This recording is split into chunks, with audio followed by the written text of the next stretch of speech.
It was just past midnight when I sat alone in my soundproof basement, blood drying on my gloves as the last breath escaped the stranger's lips, and in the silence I thought of Willow, her smile, her scent, the way her eyes sparkled when she talked about justice. Not knowing justice slept inches away from the monster she was hunting. I cleaned the room with clinical precision, hiding the body the same way I always did, beneath layers of concrete and lies. While upstairs, our adopted daughter Anna probably dreamt of fairy tales, and Willow, I knew, would be home soon, reeking of caffeine and frustration, another dead end on the case she named the Smile Butcher. Because of the way I left my victims grinning. I wasn't always like this, but the world had shaped me into something colder, something necessary. And the kill tonight had been especially satisfying. A former abuser, someone the law had failed to punish. And while I knew I couldn't keep this up forever, I believed I could hold on long enough to protect the illusion, to keep Willow from ever suspecting that her husband was the very evil she spent her life chasing. The door creaked open upstairs, and I heard her voice, tired, gentle, calling my name, and I emerged from my lair with a soft smile, brushing a spot of blood from my collar I'd missed, hoping she wouldn't notice because Willow was sharp, sharper than anyone I knew. And lately, her eyes lingered on me too long, questions forming behind her silence. We talked in the kitchen, her badge glinting under the light as she told me about the latest victim, a detail I hadn't expected. The missing index finger I'd never removed. Someone must have found the body before I could clean up, and now the profile was changing, narrowing, and I felt the first real pulse of panic in weeks. Willow kissed my cheek, warm and innocent, and asked if I'd take Anna to school tomorrow since she had a meeting with forensics. My stomach twisted as I nodded, imagining the techs uncovering the smallest trace of my existence where there shouldn't be any. And I knew I had to tighten my methods, be more careful, even if it meant slowing down, even if it meant skipping the next one, because if Willow ever discovered the truth, I knew she wouldn't arrest me. No, she'd never let me live long enough for that. That night, I couldn't sleep, not with her lying beside me, her arm draped over my chest, like a weight of everything I stood to lose. And as I stared at the ceiling, counting the heartbeats between my breaths, I realized I wasn't just hiding from the law, I was hiding from her love. And if she looked at me with disgust one day, if she ever saw what I'd become, I wouldn't survive it. I wouldn't want to.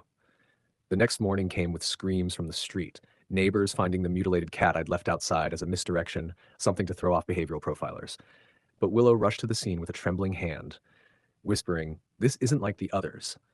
And I cursed myself, realizing the escalation was beginning to show, that she was seeing patterns even I hadn't meant to leave. And when she looked at me across the breakfast table that afternoon, something was different.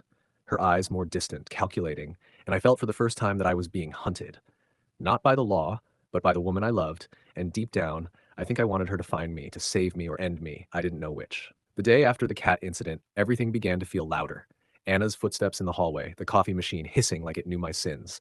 And most of all, Willow's silence, because she didn't ask about the case over dinner anymore. Didn't bring up suspects or theories, just stared at me when she thought I wasn't looking. And every time our eyes met, something unspoken passed between us, like she knew but didn't want to know, like she was giving me one final chance to come clean before her badge demanded she destroy me. And I thought about confessing. God, I thought about it. How simple it would be to fall on my knees in our bedroom and say, "I'm the monster you're chasing." But the words never came. And instead, I made love to her like a man being led to his own execution, kissing her collarbone and wondering if she felt the weight of blood on my hands while she held me close and whispered, "I missed you." And I hated how much I loved her in that moment, how badly I wanted to be the man she thought I was. Ethan came over the next morning, her partner, full of swagger and suspicion, asking me casual questions that weren't casual at all. "Where were you Tuesday night? George? You ever been out by the old train yards?" And I smiled like I always did, calm, rehearsed. But I could see in his eyes that he smelled smoke and didn't know where the fire was yet. And when he left, Willow didn't defend me like she used to, didn't brush him off, just sat on the couch staring into nothing, fingers tangled in Anna's hair as our daughter curled against her with the innocence only children have. And I knew in that moment that if Ethan ever got close, Willow wouldn't stop him, not anymore. And that realization hollowed something inside me. I visited the last victim's grave that night, not out of guilt, but out of control. I needed to see the consequences, to remind myself there were limits that I could still feel, but all I felt was the growing storm inside my chest, the need returning, the itch in my bones that no amount of denial could suppress, and I hated myself because I knew I would kill again, even if it meant risking everything. I chose the next target carefully, a man who ran an underground trafficking ring, untouchable in court because of loopholes and lawyers, a perfect kill, justifiable in the twisted code I told myself I followed. But as I prepared the room, gloves on, tools in place, I heard Anna's voice in my mind saying, "You're the best daddy ever." And my hand trembled for the first time in years, almost enough to make me stop. Almost. But rage is louder than love when it's fed for too long. And by the time I was done, the man's screams had faded into memory and the body lay still. A grotesque symbol of justice that no one would understand but me. I cleaned like a surgeon, burned every trace, returned home before dawn, and slipped into bed beside Willow. But her body was stiff, her breathing shallow, and when I kissed her shoulder, she flinched, not enough to accuse, but enough to confirm my greatest fear. She knew something, maybe not everything, but enough, and I closed my eyes as if sleep could protect me from the reality unraveling in slow motion around us. The next week was a slow burn. Willow worked late, took phone calls in the other room, whispered names I couldn't hear, and every time I asked if she was okay, she'd say, "Fine," in a voice that could cut glass. And I wondered if it would be kinder to disappear, to leave her and Anna before my secrets dragged them into ruin. But the thought of Anna crying at the door, asking where I went, shattered me in ways knives never could, so I stayed, pretending harder, holding them closer, even as the walls of our life cracked inch by inch. Then it happened. Ethan found something, a fingerprint partial on a victim's belt buckle that shouldn't have existed. One I'd missed, one that matched no database. But the swirl was distinctive, a ridge pattern too unique, and Willow showed it to me one night while she cooked like it was nothing, just casual curiosity. But I saw it in her eyes, recognition, hesitation, heartbreak, and I smiled through the terror in my throat, joking, "Looks like a seashell." And she laughed. But the sound was empty, forced, and when she went to shower, I checked my old glove stash and found one with a tear between the thumb and index finger. My fingerprint, my mistake, my doom. That night, I sat in the garden alone, smoking a cigarette I'd given up years ago, thinking about how this would all end. Not in a court, not in prison, but here in this house by her hand or mine. And when she joined me later, curling up beside me with her head on my shoulder like she used to, I wanted to cry but didn't, because monsters don't get to mourn. And I whispered, "Do you think people can change?" And she replied, "Only if they want to." And in that moment, I knew she still loved me. But not enough to let me keep breathing. When the truth came out, I kissed her forehead and held her longer than usual, memorizing the way her heart beat against mine, because I knew our countdown had started and I didn't know how many tomorrows we had left. Her investigation, my confession. The next few days were a test of my ability to pretend, to wake up each morning with someone building my coffin and smile like the weight in my chest wasn't slowly crushing every bone in my body because I could feel it in the way Willow moved, measured, deliberate, like every conversation was a chess match she couldn't afford to lose. And I wasn't her husband anymore. Not fully. I was a suspect she loved too much to confront without being sure. And that unspoken war made every kiss taste like poison and every hug feel like a goodbye. But I still clung to those little moments of normalcy like a dying man clings to breath. Anna was my only light, my only escape from the tension infecting the walls of our house, her innocent laughter, the last thing keeping me from becoming something even darker than I already was. And she started drawing pictures, me, her, Willow, all holding hands under a red sun. And when I asked her why the sun was red, she just said, "It's your favorite color, right, Daddy?" And something inside me cracked, because I realized even the child I adored somehow sensed the blood in me, even if she didn't understand it. Willow took time off work, said she needed to rest. But I knew better. She was close, she was circling, and when I found a notebook in her nightstand filled with crime scene photos, location grids, and victim patterns, all annotated with cold precision, my name wasn't written anywhere. But I saw the way her red pen circled areas I had visited, how the timelines bled into my errands, my late night walks, and I closed the book with hands that shook like they hadn't in years, because she was too smart, too close, and I wondered if she was waiting for me to break first, to hand her the truth before she ripped it from my chest. I started spending more time in the basement, not killing, not planning, just standing there in the silence, staring at the stained concrete like it might offer me forgiveness. But the faces of the dead began haunting me, not in nightmares, but in daydreams, while washing dishes, while brushing Anna's hair, while holding Willow's hand. These ghostly reminders that I was never getting out of this clean, that no matter how much I loved them, I had buried myself too deep in red to crawl back to the light. Willow started asking questions again, subtly. What was your mother like? Have you ever hurt someone you loved? Do you think killers are born or made? And I answered them with stories I barely remembered, lies built on fragments of a childhood carved by pain. And when she cried one night while holding a photo of her first murder scene, I held her and said, "You'll catch him." And I didn't know whether that was a promise or a confession.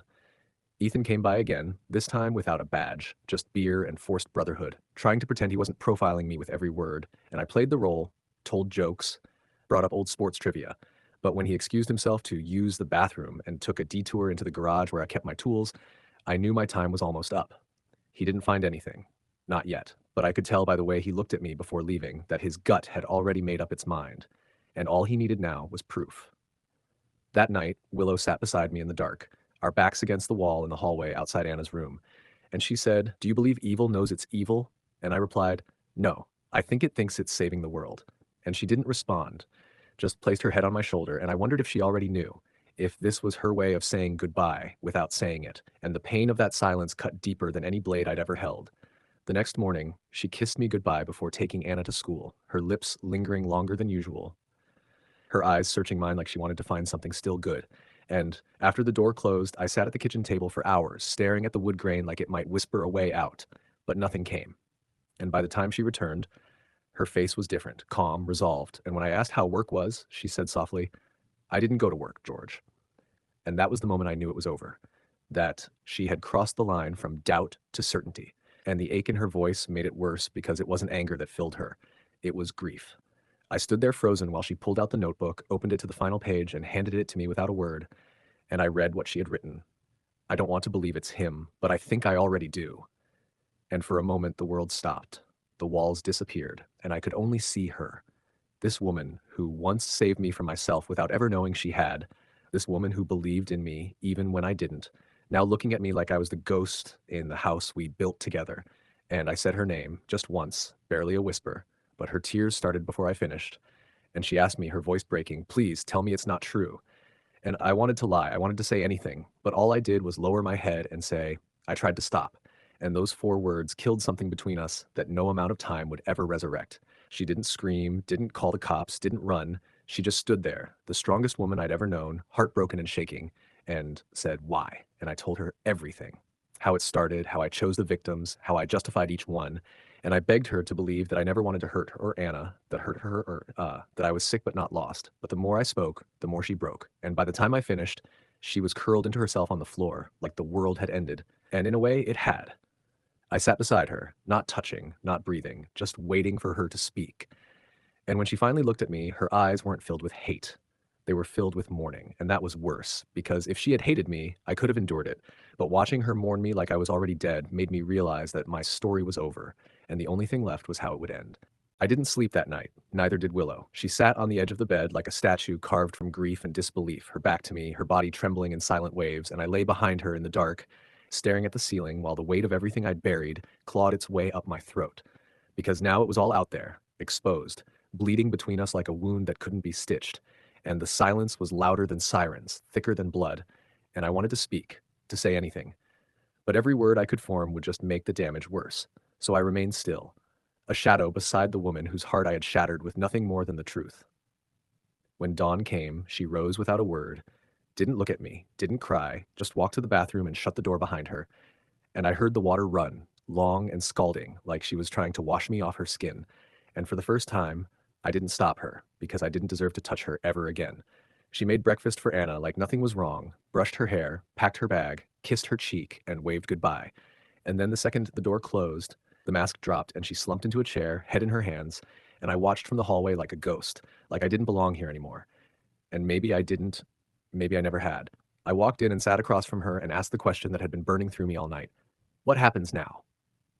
And she looked up, eyes swollen, face pale, and whispered, "I don't know." And that was worse than if she had screamed. Worse than if she had pulled a gun on me, because uncertainty from a woman who always knew what to do meant this was bigger than justice.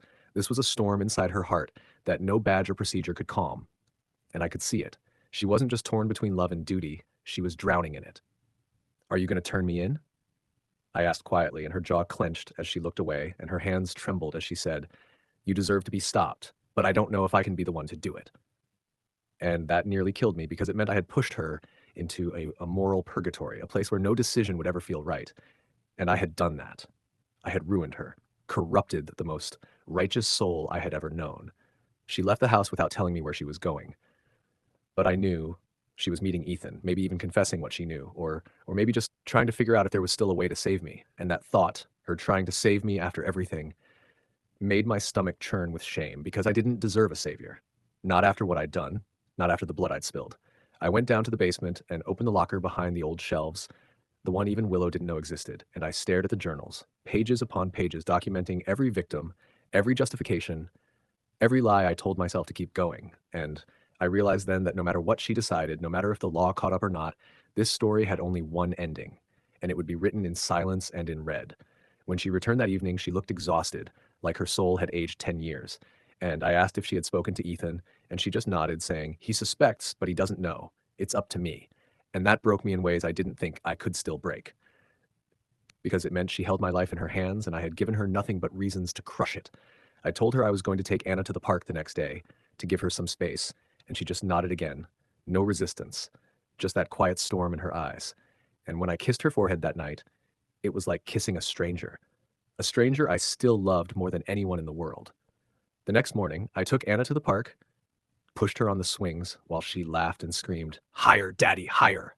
And I smiled through the pain in my chest because I knew I would never see her like this again. Not in this life, not as her father, not as anything. And I took mental pictures. Her dimples, the curl of her hair in the sun, the way she ran with wild freedom. And I told her I loved her more than anything. And she just laughed and said, "I know, silly." And I almost collapsed right there. I brought her back, tucked her into bed, told her a story. One I made up about a prince who lived two lives, one in the light, one in the dark, and she asked if he was a good prince or a bad one, and I said both. And she just said, "Then I hope he chooses the light," and fell asleep holding my hand. Willow was in the kitchen when I came out, leaning against the counter, tears in her eyes, but not falling, and she said, "I can't do this anymore, George." And I nodded, because I knew what she meant. Not that she didn't love me, but that love wasn't enough anymore, not when it was soaked in blood. "I'm not going to run," I told her, and she looked at me like she didn't know if that made it better or worse, and I said the last thing I ever would to her, the last lie and the final truth. "I'll make this right." And she shook her head, whispered, "You can't," and went upstairs without another word. I sat in the living room alone, staring at the family photos on the wall, the laughter frozen in time, and I knew I would never be part of those smiles again. And for the first time, I felt fear. Not of death, not of being caught, but of being forgotten by the only two people who ever made me feel human. I wrote letters, one for Anna, one for Willow, telling them everything, not the details of the crimes, but the truth of the man I had become, and how they were the only things I ever did right in a life full of wrong. And I begged them to remember me as I was when I held them, not when I killed strangers. And I sealed them with shaking hands, placed them on the dining table, and went to the basement where it had all begun. I took the old chair, the one Willow once joked looked like an execution seat, and I tied my wrists, wrapped the wire around my neck, and waited until the timer hit 0 on the release mechanism I'd rigged years ago just in case I was ever cornered. And as I heard the ticking slow, I whispered one last time, "I'm sorry. Not for what I did, but for who I became." And the room went dark. Willow's perspective. The house was too quiet that morning. Anna was still asleep. The birds outside chirped like nothing had changed. And yet my skin crawled with the heavy silence that pressed against the walls. A silence I hadn't felt since I was a rookie cop, pulling up to my first homicide scene before I understood what death really meant. And as I walked down the stairs, my eyes caught something on the dining table. 2 envelopes with our names written in George's steady, careful handwriting. One addressed to me, the other to Anna.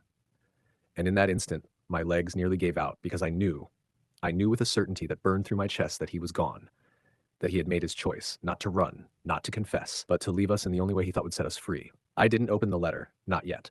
My body moved on instinct, sprinting across the house, heart in my throat, screaming his name like it would matter, like it would undo the decision he had clearly already made. And when I reached the basement door and flung it open, everything stopped. Time, sound, thought. All of it froze as I saw his body slumped in the chair, limp, lifeless, eyes closed like he was just asleep. But I knew that wasn't sleep. I knew that expression, the unnatural tilt of the head, the slack jaw, the wires still coiled around his throat like a noose he had built himself. And I screamed. Not like a cop, not like a detective, but like a wife who had just lost the only man she ever let see every broken part of her. I collapsed to my knees, tore the wires from his neck, even though it was far too late, sobbed his name like it was a prayer and a curse at the same time, shaking him, slapping his face, begging him to come back, telling him he didn't get to do this, he didn't get to leave me with the pieces, but he was cold, so damn cold. And that's when I broke. Really broke for the first time in years. I was no longer the composed, stoic officer I'd trained myself to be. I was just Willow, a woman whose husband had lied, killed, and still somehow managed to be the only place her heart called home. The next few hours passed in a blur of sirens, flashing lights, hushed whispers from the officers who knew me, hands on my shoulders, gentle voices guiding me through the procedures I normally conducted myself, but none of it felt real. I kept staring at the body bag, knowing who was inside it, unable to believe that the man I kissed goodnight just hours ago was now nothing more than a name on a coroner's report. And when they zipped him up, I turned away because I couldn't handle seeing his face disappear into that black abyss. I didn't open the letter until that night, after Anna had gone to bed, blissfully unaware, thinking Daddy had just gone away for work again, like he sometimes did. How could I explain to her that her father had been two men her whole life, the one who sang her lullabies, and also the one who strangled strangers in alleyways? And as I sat at the kitchen table, fingers trembling, I read his last words to me, words written in ink but soaked in blood. Willow, I never lied to you about my love. Everything else, yes. But not that. You were the only light I ever had, and I destroyed you with it. I was broken long before I met you, but you were the only one who made me believe I could be whole. And yet I kept killing. I justified it, I compartmentalized it, I made it seem righteous in my head, but you were always the voice I feared hearing in the dark. I knew one day you'd find out, and I hoped that when you did, I would have the strength to stop. I didn't, so I did the only thing I could. I took myself out of your story. Please raise Anna to forget me, or remember only the good. I don't deserve either, but you both deserve peace. I love you, even now, especially now, George. I cried until my face was swollen and my heart felt like it had been ripped from my chest, because as much as I hated him for what he did, I loved him for who he was with us, and that contradiction would haunt me for the rest of my life. How could one man be both the monster and the man I fell in love with? How could I hold on to the memories of his tenderness without also remembering the hands that took lives? How do I raise a daughter to love the father who murdered strangers in the night? The next morning, I sat Anna down and told her Daddy wasn't coming home, that he had been very sad and very sick in a way we didn't see, and that he had gone to sleep and wouldn't wake up. And she asked with her big innocent eyes, "Is he with the stars now?" And I nodded, tears streaming down my face, and said, "Yes, baby, he's with the stars." And she hugged me so tightly I thought I might collapse again and whispered, "He loved us." And I said, "Yes, he did. So much." And that's the only truth I let her carry, because the rest would destroy her the way it destroyed me. I quit the force a week later. I couldn't carry a badge and pretend justice was clean anymore. Not when I'd shared a bed with someone justice would have demanded I lock away. And I kept the letters locked in a box with George's wedding ring and the last photo we took together. Not to forget, but to remind myself that love doesn't always come in the form we expect. And sometimes it arrives wrapped in thorns and lies, but it's still love, even if it leaves scars. Years passed, and I rebuilt piece by piece, raising Anna with the softness George once showed her, teaching her to be kind but strong, never telling her the truth about what he did, only that he died trying to protect her in his own way, and that some stories don't have heroes or villains, just people trying their best with broken hearts and messy choices. Sometimes I dream of him, not the killer, but the man who made pancakes on Sundays, who danced with me barefoot in the living room, who read Anna bedtime stories in silly voices.